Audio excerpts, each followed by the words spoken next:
Welcome to the Rancher's Voice, presented by the Montana Stockgrowers Association. I'm Jay Bodner, MSGA's Executive Vice President. And I'm Raylee Honeycutt, Director of Natural Resources. Join us for conversations surrounding policy, the legislature, and issues that matter most to ranching families in Montana. Welcome to this week's episode. This week we have a big week with transmittal coming up, and that is all of the bills have to be transferred from one chamber to the next. So we're in a mad rush to get a lot of bills done this week. We also do have a lot of bills that deal with meat processing, and we'll go into those in great detail for our listeners today. And then we also do have a welcome guest, Jake Fettis. He's a local producer, and he's going to be talking a little bit about legislation, both at the federal level and at the state level, and how that impacts his business. So we want to, again, thank you for listening, and make sure to remind you to subscribe to the Rancher's Voice, follow us on social, make sure to like, share, and comment on each episode. And if you have questions for us, email us at Kenny, Keni, @mtbeef.org. So we'll start off with just a quick recap of last week, and I'll start with Senate local government. This was Senate Bill 231. This revised the exempt wells for family transfers. This bill in particular, we did ask for an amendment to reduce or eliminate the exempt well provision out of this.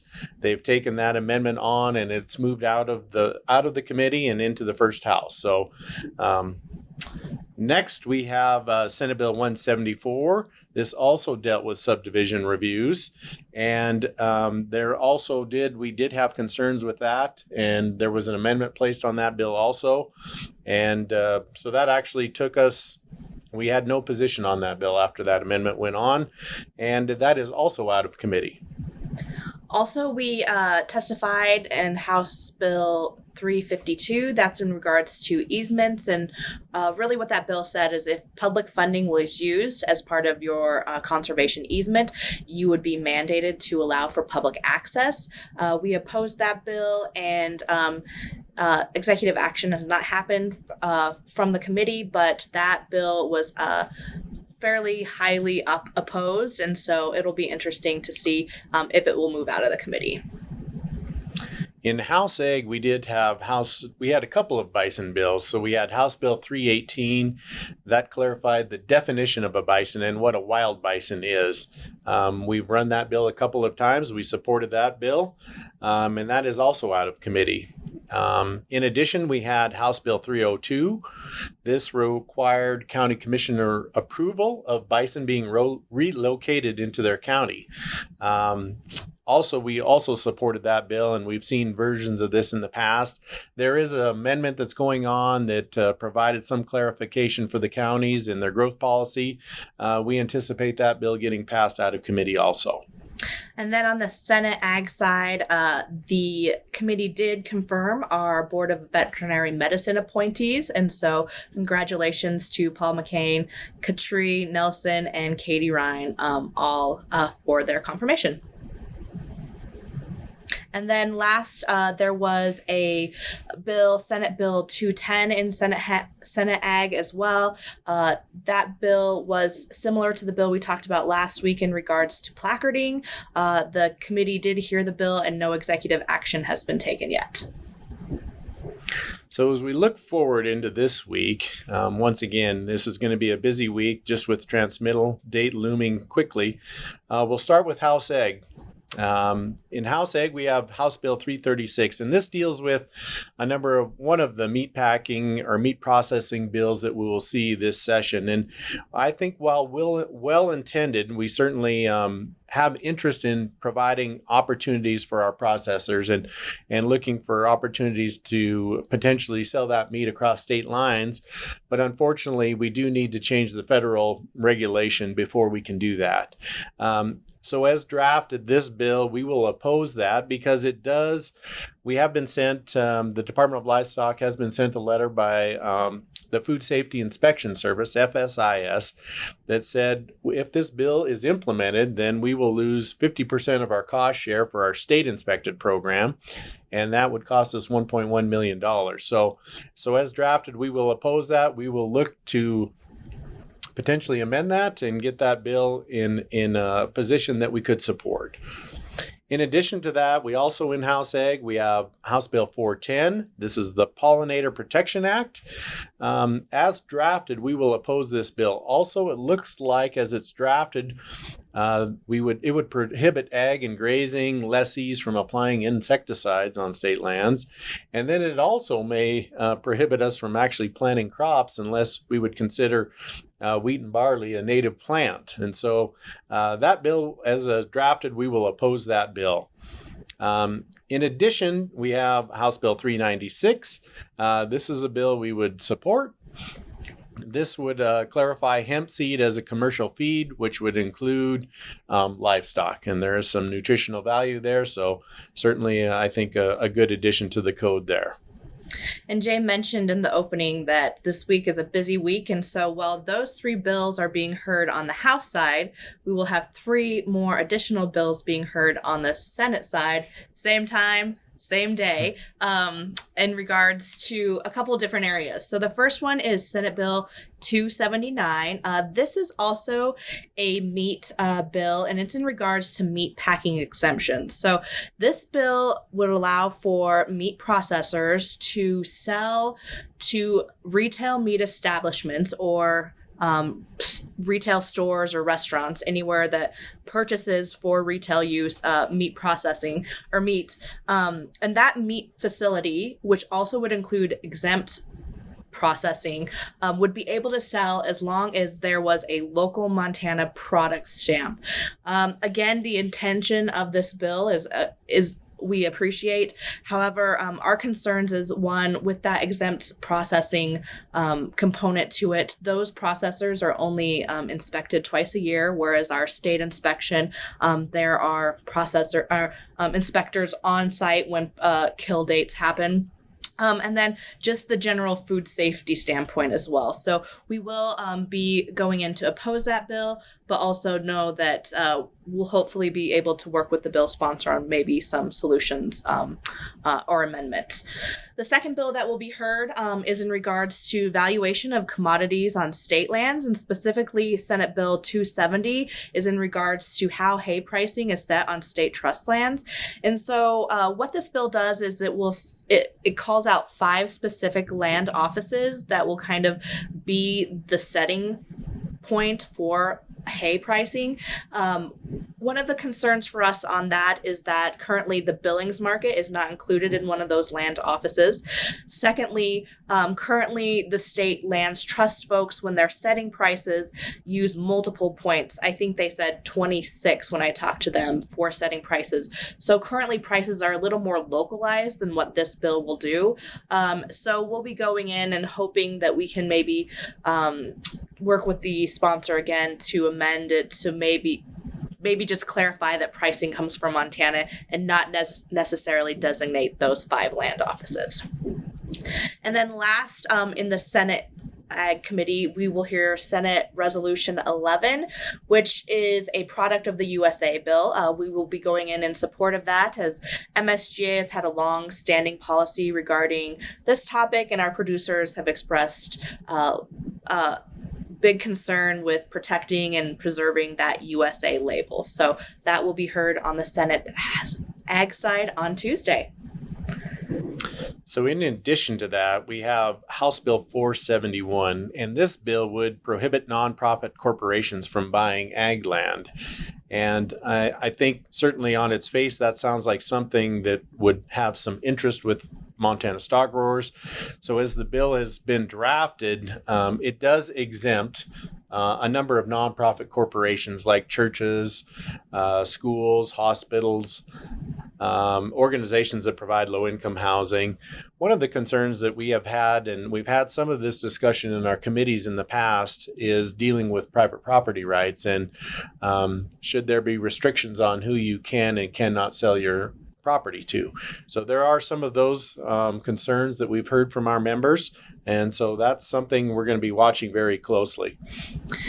Yeah, and then as Jay mentioned, transmittal is rapidly approaching. So there are a couple additional bills that we have been working with bill sponsors on that don't have bill numbers yet, but are still in the LC form, but we wanted to talk and share those with you because we know that probably this week they will be having hearings. So the first one is LC 2972, and that is in regards to approval of national heritage areas or historic trail designations coming from the state. And so we have been working with Representative Josh Cashmeyer on this bill, and as many of you probably know, there is a proposed national heritage area currently right now that would encompass Cascade County. This bill, what we're asking for is that any designation done by the National Park Service would have to, and I should say that extends outside of federal lands, would have to receive approval by the Montana State Legislature before that designation could move forward for a congressional act. So keep an ear out for more information on that, but we do anticipate probably in the latter part of this week potentially having a hearing. Yeah, and I think this bill is a great example of member policy moving forward toward legislation. So we're excited about this bill. In addition to that, we have LC 2813, and this dealt with putting a gate across county roads for livestock containment. And I think it's important that we're working with Senator Steve Heinbaugh over in the Sydney area. There are areas of the state where we know that we do have some of these designated county roads, but yet we want to make sure that we can still contain livestock. So we're working with the counties to try to draft this bill. We're already looking at some amendments to ensure that it's very specific. You can't lock those, and it's only for livestock containment. And then the last bill we just wanted to put on your radar is a Senate Resolution 7 by Senator Jeff Wellborn. This resolution is to remove the Hidden Pasture Creek Wilderness Study Area from the Wilderness Study List. And so it is a resolution. It's not a bill, but what it would do would be to remove the designation. We had members, again, like Jay said, policy coming from our members is so important to us. We had members come this last year, and we did adopt policy at the MSGA annual meeting regarding the removal of the specific wilderness study area. And so we will be standing in support of that resolution when it's heard. So now I'd like to introduce our next guest, Jake Fettis. Jake Fettis with Fettis Family Meats out of the Manhattan area is going to join us today. We're going to talk a little bit about a couple of the bills we mentioned earlier about meat processing at the state level, but then also some of the potential legislation that we're working on at the federal level. So welcome, Jake. Today, I'd like to introduce Jake Fettis to join us for our podcast today. Jake, welcome to the Montana Stockgrowers Ranchers Voice podcast today. Thanks, Jay. I appreciate it. Jake, I might like you to introduce yourself and a little bit about your operation, but I just like to familiarize everybody that Jake does run a great operation down in the Manhattan, Amsterdam area, and he just had a recent purchase and new venture on business with Amsterdam Meat. So, Jake, just tell us a little bit about yourself and your operation. Yeah, so our cattle operation is based just south of Manhattan, Montana, and we run registered Red Angus cattle. It's my family and my father and I run it and have a couple employees there. We have bull sale in March. Last year I sold cattle to 27 different states, so we're starting to get a pretty big reach across the U.S. with our genetics. Like I said, we did 1st of July, we purchased the Amsterdam Meat Shop, which is a state inspected processing facility.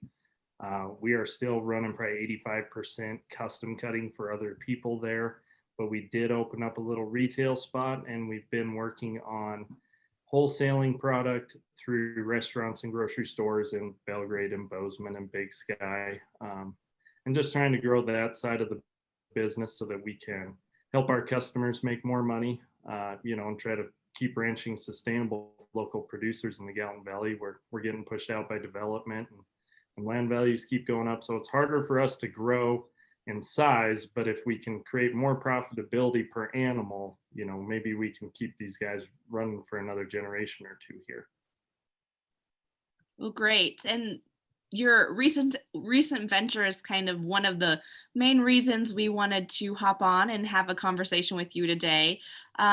Specifically, we'd really like to dive deeper into the conversation surrounding meat processing and meat facilities. And I know with COVID, that's kind of been top of mind for many folks. So for our listeners who are not that familiar with meat inspection, can you walk us through kind of the Federal Meat Act and how state inspection, which your facility is, falls within that?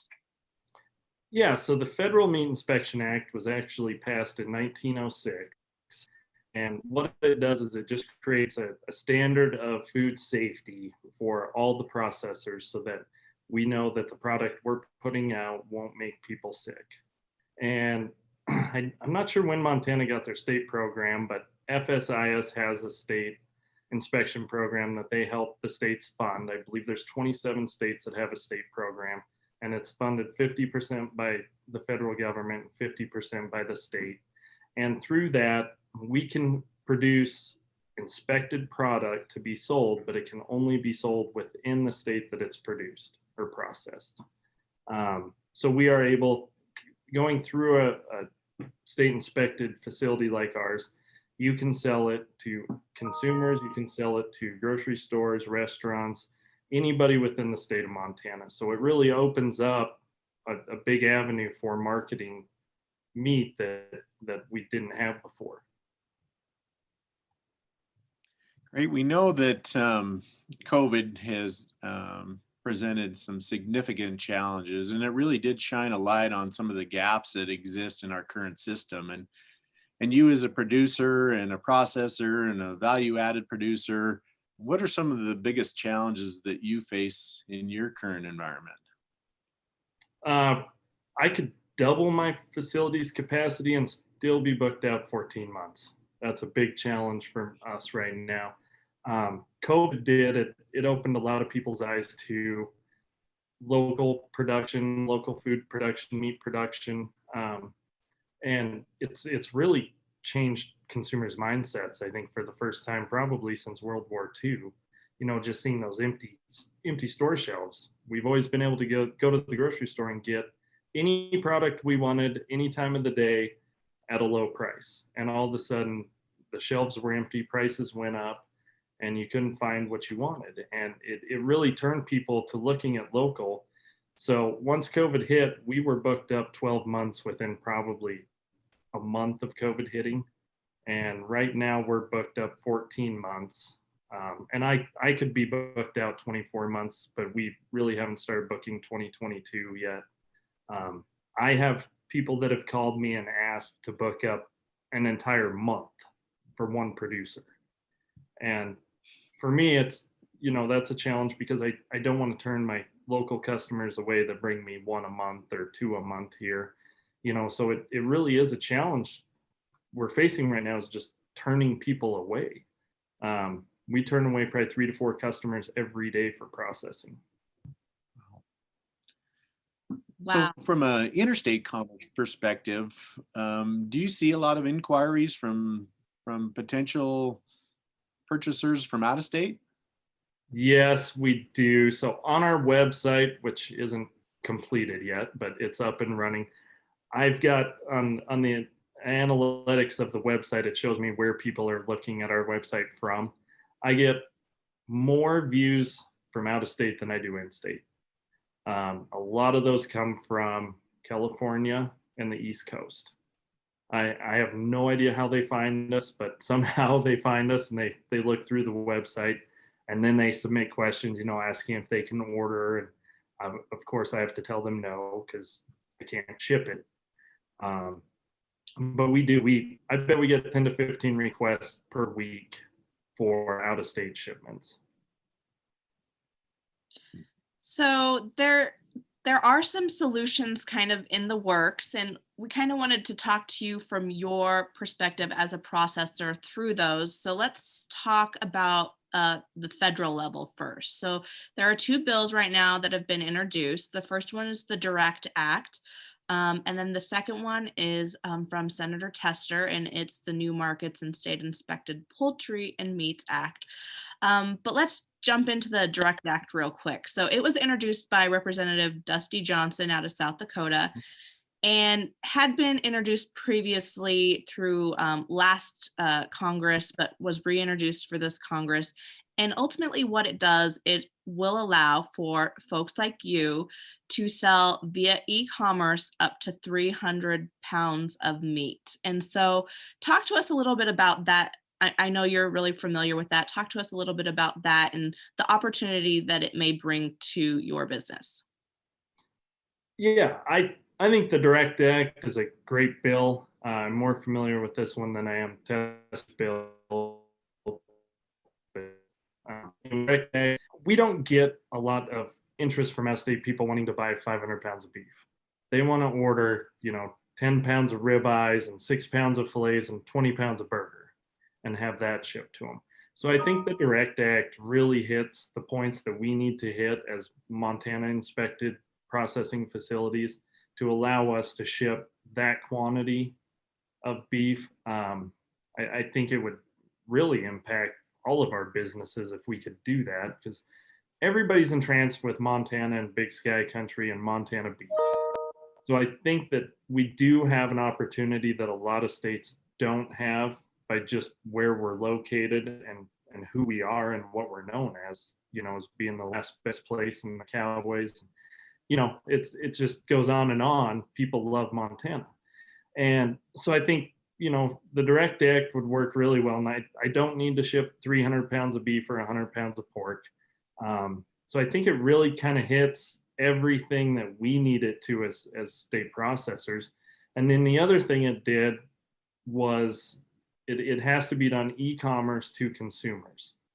So it's not wholesale. We can only sell it retail. So the other thing that does is it gives us the ability to do a recall if a recall were needed. We'd be able to contact those customers. So from a food safety standpoint, I think it really hits all those points as well, because that's always been the concern is if state inspected meat leaves the state, who's in charge of a recall and who's responsible? But I think that the way Senator Johnson has put this in, it really takes care of that and protects Montana and protects the consumers and the processors as well. Definitely. And obviously for us, as well as everyone else, protection of the consumers is our ultimate goal and providing safe product to them. The second one is Senator Tester's bill, and it's more of a interstate commerce bill. And so just from a very high level, this is part of his Ranchers Relief Plan. And what it will do is just allow for some of that interstate commerce. So if either the Direct Act or this new bill from Senator Tester opens up, again, that would allow you to sell to those people reaching out from out of state. Yeah, either one of those bills would. And I actually like Tester's Rancher Relief Plan, because we talk about the processor shipping meat across state lines, but it doesn't have to be the processor. I could have Uncle Joe down the road have a cow and we process it under inspection, and Uncle Joe could sell that into Florida or New York at a higher price point than he can get for it here and potentially make a better profit on it. So it does, Tester's Rancher Relief Plan, this does fit into that very well. And I think it's a great, both of the bills are great. And I think both of them would do a lot for farmers and ranchers and processors in Montana. Yeah, we also, I think it's important to look for those value added opportunities. And I think that's certainly hit on those there, is that, we do have a great product. We raise a great product here in Montana, and a lot of people have interest in that. So any opportunity we can to share that, we should look forward to take advantage of that.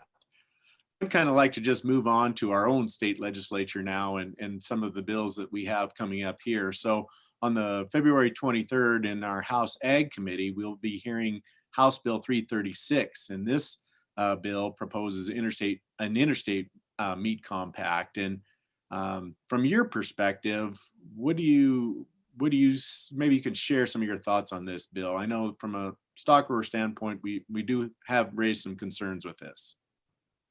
Yeah, the idea of the bill is great, but I have a lot of concerns as well as a business owner that this would affect potentially in a very negative way. So it's a bill that creates a cooperative between states that have state inspection programs that we could ship into those states that we have a cooperative agreement with. It'd still have to be state inspected product. However, through conversations with people, I've learned that the federal government, this goes against what the Federal Meat Act says. Meat Inspection Act says. The Federal Meat Inspection Act says that state inspected product cannot cross state lines. So without being that law, we can't just go and pass a cooperative bill that says we can do this. And what I've learned in conversations with people is that the federal government has got this on their radar, and they have said that if we pass this bill, one, they will pull all of our funding from the federal government, which is $1.1 million. So Montana would have to come up with that money and fund our entire state inspection program instead of 50% of it. And also through conversations, I've learned that they will pull our equal to status, which is what our state inspection program does, is it, according to the Federal Meat Inspection Act, we are an equal to state. So our standards have to be equal to or greater than a USDA inspected facility.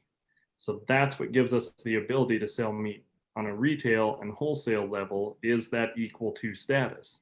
So if the federal government or FSIS pulls our equal to status, it doesn't matter what cooperative agreements we have in place, because we won't be able to sell meat across state lines. We won't be able to sell meat within the state of Montana. So I think, I understand why they want to do this, but I think it's a big gamble, and you're relying on the federal government saying, okay, no, you can keep your equal to status. We're not going to mess with you. And I think we all know that that's not how the federal government rolls. They are the overarching entity, and they have the control, and they are going to do what they want.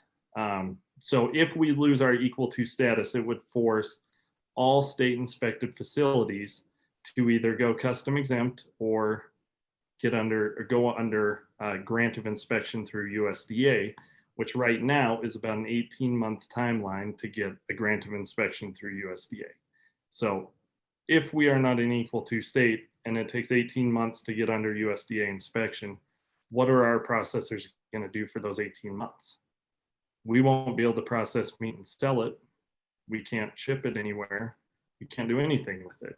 I don't even know if we can process at that point, because we'd have to go under USDA custom exempt, because we wouldn't even have custom exempt state program anymore. So there's a lot of questions that have to be answered about this bill. Another concern that was raised to me is, what about all the meat that's been processed under state inspection, that's out there, that's sitting in a restaurant's freezer, that's sitting in the cooler at the grocery store? If we no longer have a state inspection program, does that state inspected product, is it still considered state inspected? Or do we have to recall that product that's at those facilities? So I think it's a good idea what this bill is trying to do, but there's a lot more questions and a lot more concerns that need to be addressed before we can pass something like this. So Thanks. I want to loop back with you quickly on something you said earlier, and about your capacity and your 18-month waiting list. So for someone who is in the business of meat processing, what does our state need? Like, what is the most immediate action item that we can do to kind of take that burden off of the producers who can't find spots for their animals, but for the processors who are so backed up they don't have any more room? About $1 billion would be great. My facility, we've almost doubled our capacity since July 1st. We were part of the meat processors grant. And with that, we were able to purchase some new equipment, purchase a new freezer, rearrange some things, and it's almost doubled our production to where we are today.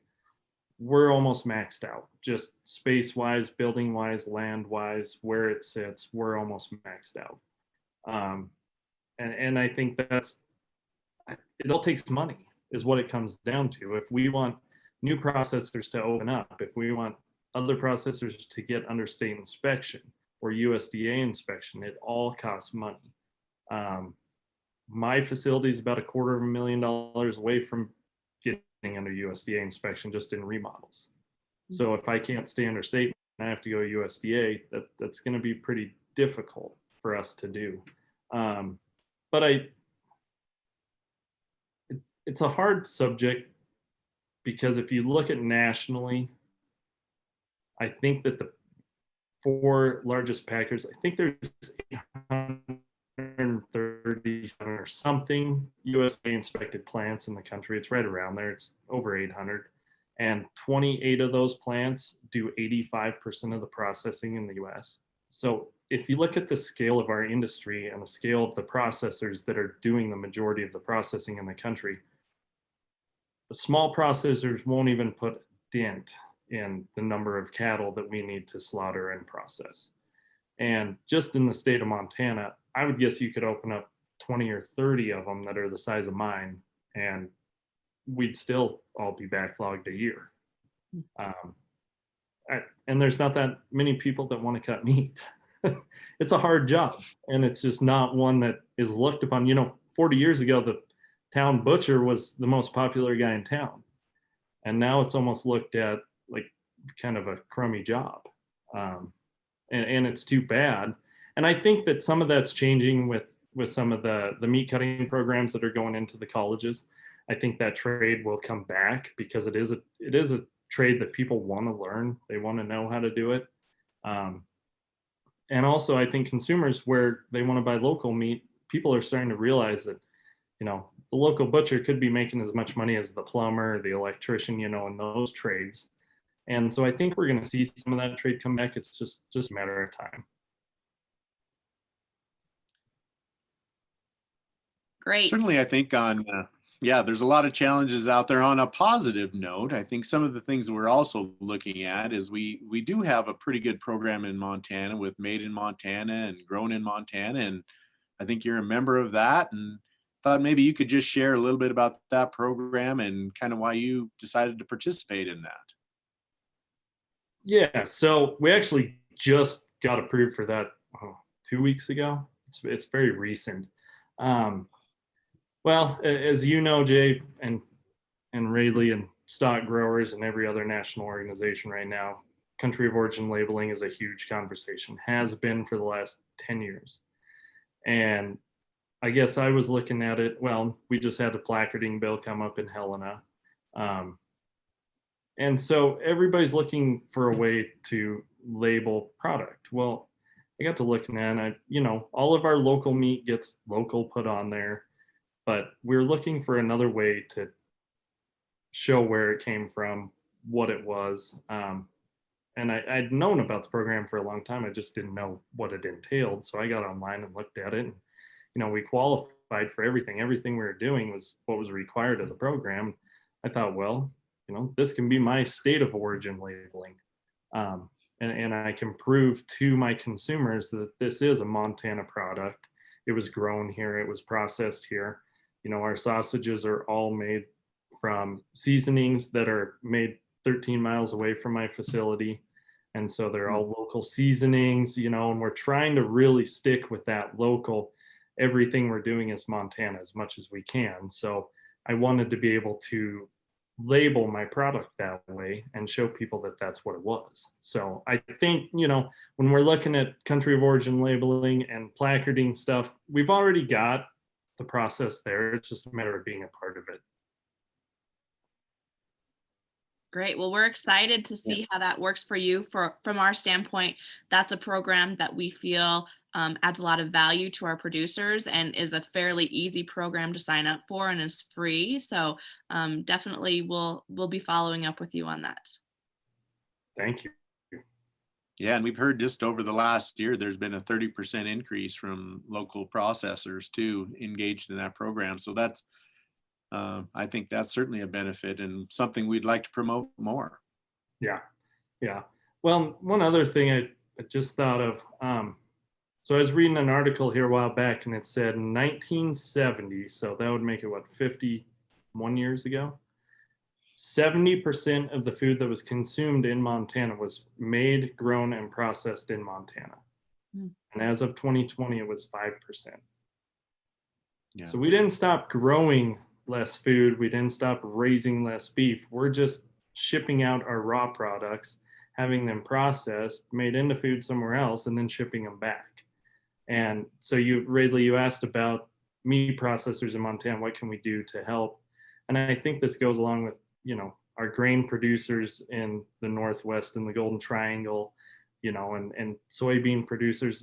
I think it's more than just meat. And I know we're focusing on livestock in this podcast, but how do we turn Montana raw products into Montana finished products in Montana and keep them here and export a finished product rather than exporting a raw product and importing a finished product? And I think that's really something that Montana has to think about. Our senators and legislators need to think about, because we are losing an astronomical amount of money as a state by shipping out raw product.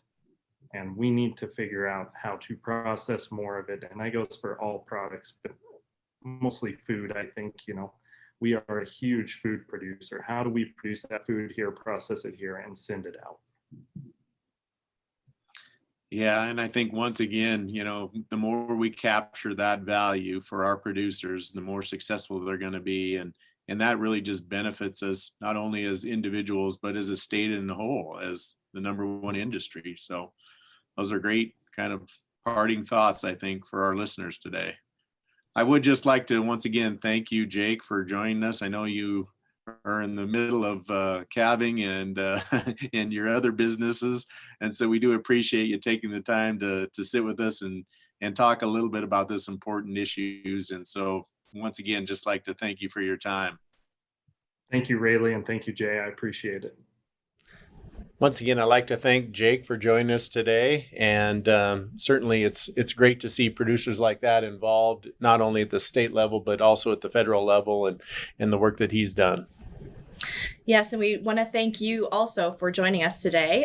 Just as our friendly reminders, make sure to subscribe to The Rancher's Voice, follow us on Facebook, Instagram, YouTube, and Twitter, and make sure to like, share, and comment on each episode. If you have questions for us, feel free to email us at Kenny, Keni, @mtbeef.org, and we'll talk to you next week.